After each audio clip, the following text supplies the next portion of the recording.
17% say inflation is indeed the #1 problem facing the country. That's double what it was in January. Extraordinary. Congressman Guy Reschenthaler joins me now.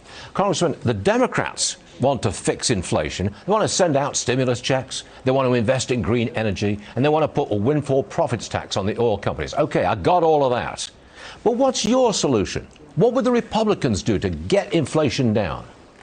Well, Stuart, thanks for having me on. As always, please just call me Guy. I can tell you that the Republican plan is much different because we believe in real science and real economics. Republicans and conservatives know that there's only one way you increase revenue. There's only one way you bring more money into the federal treasury, and that's by growing the GDP. And Stuart, you and your listeners, we all know that there's only two ways to grow GDP. Number one, you cut taxes, or two, you reduce regulation, or better yet, you do a combination of those two. Then you actually grow the economy, you increase GDP, and those revenues come in. What Biden and this far-left liberal budget is doing is it's actually going to harm the economy and lead to more inflation.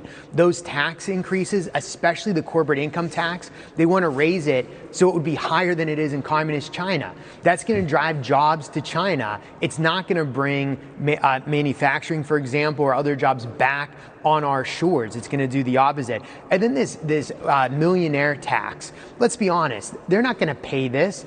And those extremely wealthy individuals, those are the donor base for the Democrat Party. They're not going to allow their donor base to pay these taxes. There's going to be loopholes and exemptions.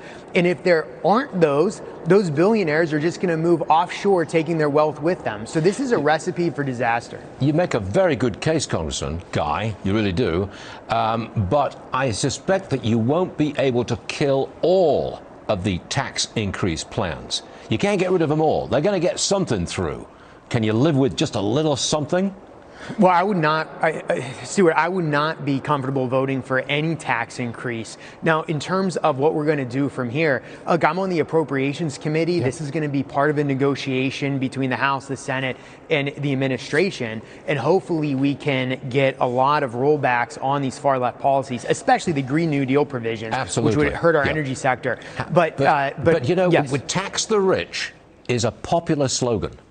That's going to ring some bells in a certain part of the country, you know? So, well, it's certainly an attempt by Biden to save his poll numbers. But again, just look to Europe and see what happened when they took the path of the wealth tax. It didn't work in Europe. How we think we're going to make it work is beyond me. The socialists love it, but the rest of us don't. Congressman Guy Reschenthaler, thanks for joining us, sir. We appreciate it. Thanks, Stuart. Very much so. Thank you.